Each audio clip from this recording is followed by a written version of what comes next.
దేవుని నామానికి స్తోత్రములు. మరొక దినమును మరొక సమయమును మనకి ఇచ్చినందుకు దేవునికి కృతజ్ఞత వందనాలు తెలియజేస్తున్నాం. విలాప వాక్యములు 2:19 సెలవిచ్చినట్లుగా నీవు లేచి రేయి మొదటి జామున మొరపెట్టమని దేవుని వాక్యం సెలవిస్తుంది.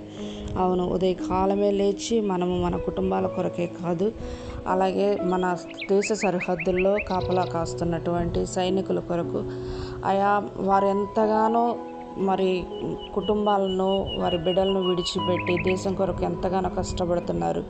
వారిని దీవించండి, ఆశీర్వదించండి ప్రభా, నీకు స్తోత్రాలు. అలాగే పొట్ట చేత పట్టుకొని తల్లిదండ్రులను విడిచి, అన్నదమ్ములను విడిచి, అక్క చెల్లెలను విడిచి దూర ప్రాంతాలకు, గల్ఫ్ దేశాలకు వెళ్ళి కష్టపడుతున్న బిడ్డలకు నీ కాపుదల ఉంచండి. ఆహారం లేని బిడ్డలకు ఆహారమును దయచేయండి. అనారోగ్యంతో బాధపడుచున్న బిడ్డలకు ఆరోగ్యము, క్షేమమును దయచేసి నీ కృపావాక్కు చేత ప్రతి బిడ్డను నడిపించండి. ఎగ్జామ్స్ రాస్తున్న బిడ్డలకు తోడుగా ఉండి నడిపించమని యేసు నామమున అడుగుచున్నాను తండ్రి. Amen, amen.